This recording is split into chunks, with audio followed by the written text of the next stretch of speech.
Souvent, si on est dans le mental, on est énormément tourné vers le passé. On peut ressasser des choses, parfois des blessures, etc. Et c'est souvent ce qui détermine notre futur, puisque nous ne sommes pas au présent et que finalement, c'est une sorte de mécanique comme ça qui s'instaure et qui crée des événements. Il y a cette très belle citation de Jung que j'aime bien qui dit que tout ce qu'on n'a pas réglé à l'intérieur de soi, ces blessures, ces ombres, se manifestent à nous sous forme de destin. Je pense que ça résume bien ça. Alors c'est vrai que j'ai beaucoup aimé, Marguerite parle de revenir à l'instant présent et ça me paraît essentiel dans cette expérience pour qu'il puisse y avoir un changement, puisqu'on parle aussi de changement, de transformation. Alors qu'est-ce qui permet cette transformation? Moi je pense que le monde nouveau, le monde de demain, là, ce futur, il prend son germe maintenant en fait. Il est là dans la seconde où je respire, où cette expiration se pose, il est déjà en vibration. Donc l'idée c'est quoi? Sur un plan de l'expérience, c'est une proposition, peut-être de revenir à l'intérieur de soi pour aller sentir, accompagner cette transition, se relier avec, en tout cas déjà faire le silence, se mettre à l'écoute de soi, patienter et pour capter quelque chose derrière ce flot mental permanent des pensées qui nous viennent, pour peut-être rejoindre un silence alors entre les pensées ou qui est derrière les pensées. Je pense que ce silence, c'est l'espace d'une présence, c'est l'espace du soi, c'est l'espace de l'être intérieur. Toutes les traditions ont donné un nom à ce soi en fait. Voilà. Moi je le ressens en tant que présence intérieure par exemple. Et à ce moment-là, l'idée c'est de s'y relier. Si on se relie à ça et qu'on commence à poser des actions à l'extérieur en étant en lien avec cela, on peut commencer à transformer quelque chose en nous et à poser un acte nouveau.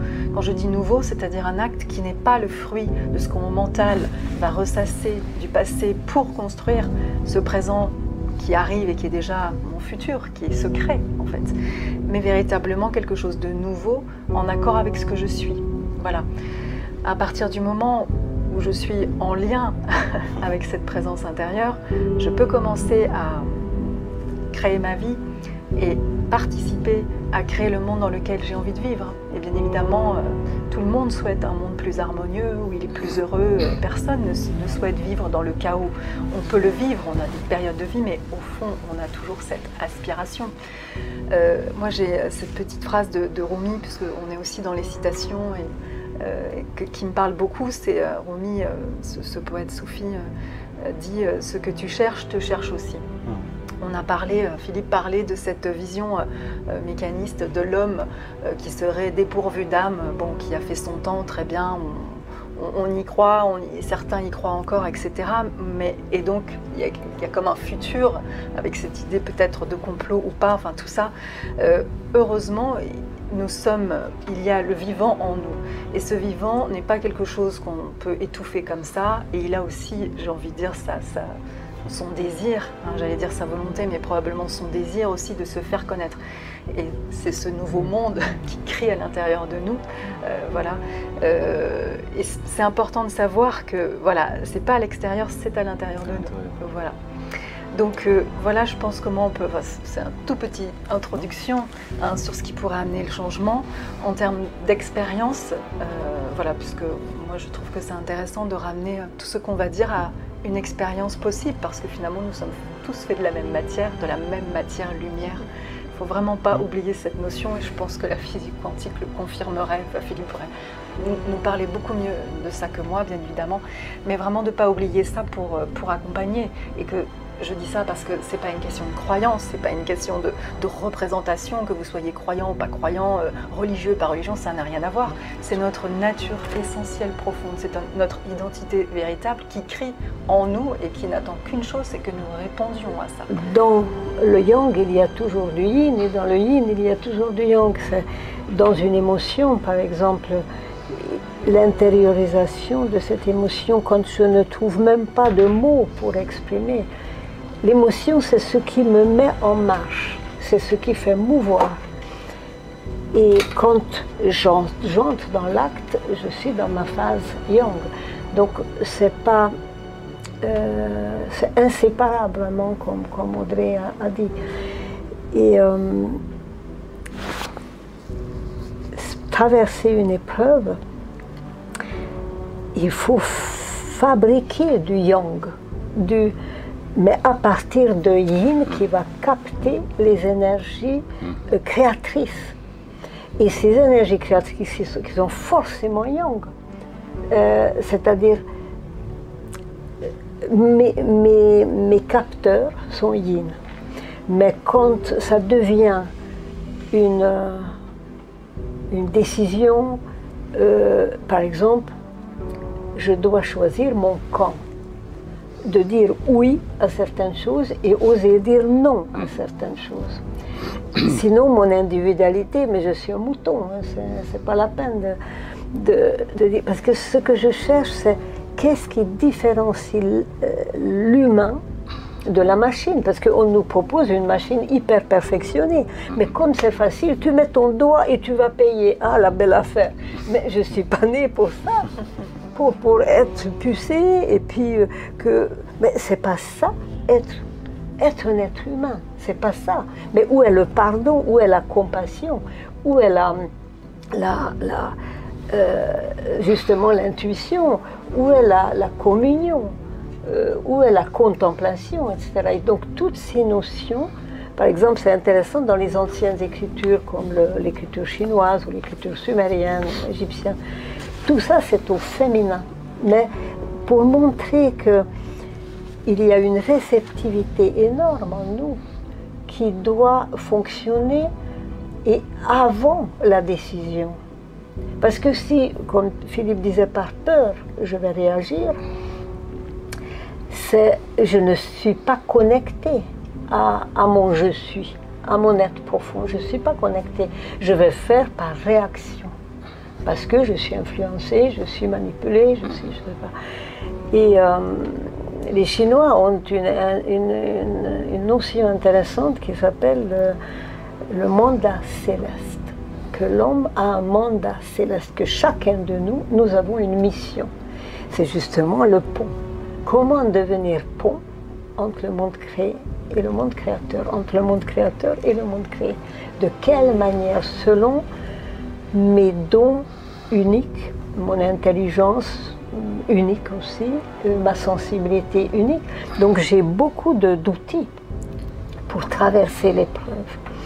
Mais justement, la bénédiction de ce confinement, c'était de pouvoir ressentir ce qui est essentiel pour moi, ce qui est secondaire, et que finalement je ne peux pas dépenser mon argent, et c'est super de vivre sans aller dans les magasins, et on peut se contenter de beaucoup de choses, et c'est le fameux, comment Pierre avait dit, la sobriété heureuse, et que le choix que je vais faire, qui va concerner mon futur et le futur de l'humain, qui va me permettre cette traversée de l'épreuve, ça demande, pardon, je retourne chez les Sumériens, ça demande de quitter mes vieilles peaux. Et c'est pas pour rien que c'est le serpent qui représente la médecine, mais c'est un symbole sumérien qui représente les 7 chakras aussi.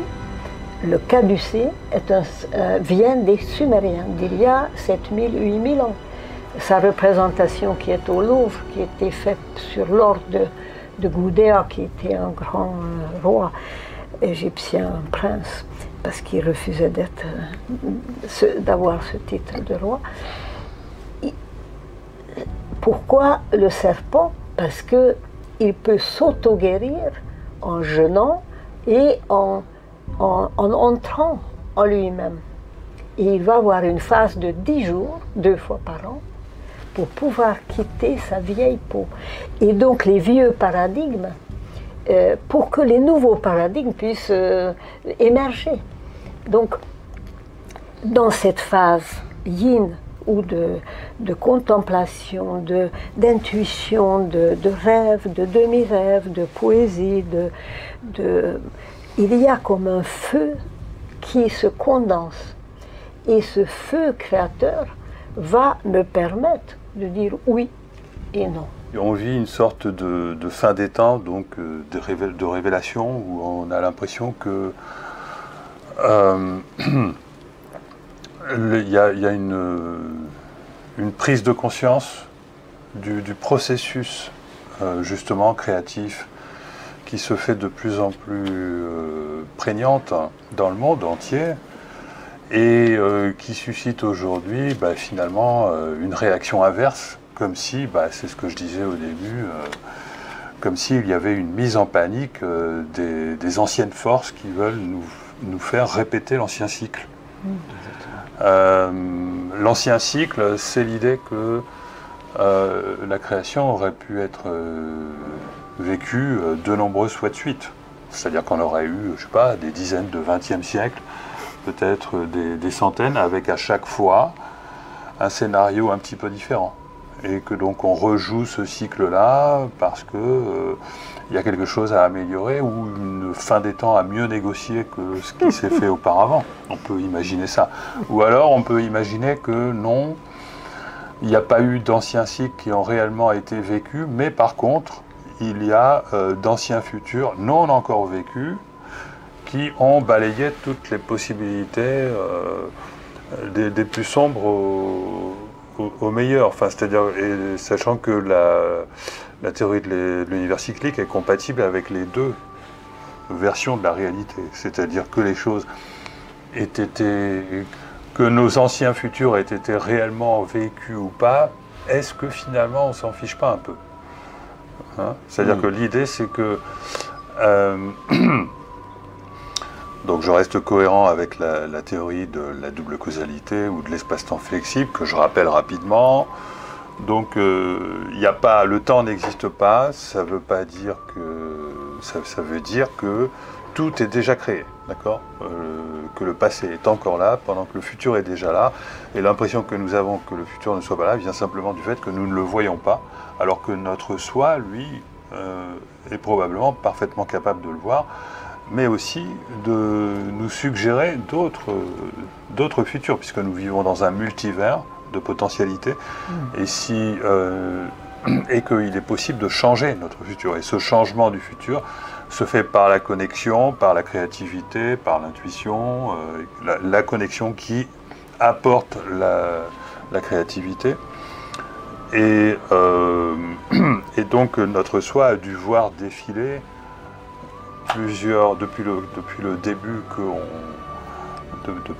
notre soi, et peut-être aussi dans d'autres vies, hein, enfin les soi, le monde créateur a dû voir défiler un nombre important de futurs qui étaient des futurs actuels, mais que nous n'avons pas réalisés parce que nous avons progressé dans une bonne direction, d'accord ?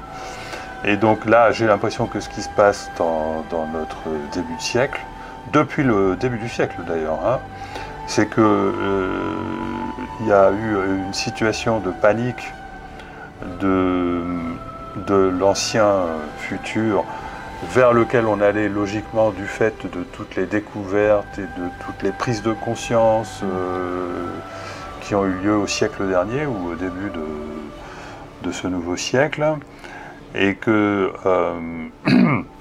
c'est ce qui crée une résistance qui fait que normalement on devrait aller dans un processus sans cesse évolutif, et on va au contraire dans un processus sans cesse involutif, jusqu'à ce que on soit tellement dans la mouise, quoi, hein, l'être humain soit tellement pris dans cette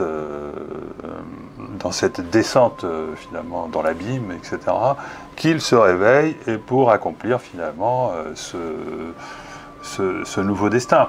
Parce qu'il n'y a aucune raison pour que on nous précipite. En fait, on est précipité vers cet ancien destin transhumaniste depuis le début du XXIe siècle, parce qu'il y a eu toutes ces politiques visant à faire peur, le danger terroriste parce qu'en fait l'idée c'est que pour aller vers le transhumanisme, il nous faut d'abord une société de contrôle, et pour amener une société de contrôle, il faut insister sur les dangers, il faut générer la peur.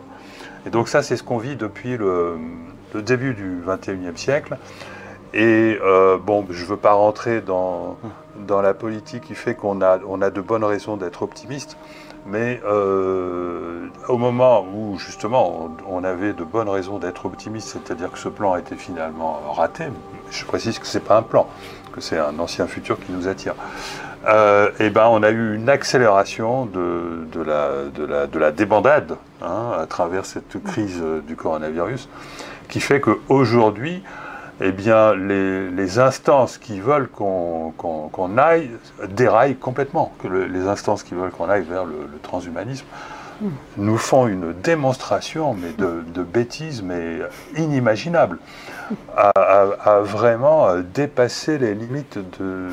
Enfin, je veux dire, un étudiant à l'époque où moi je faisais mes études était beaucoup plus intelligent, beaucoup plus que ce qu'on essaye était capable d'appréhender des choses beaucoup plus complexes que ce qu'on essaye de nous faire gober aujourd'hui dans les médias.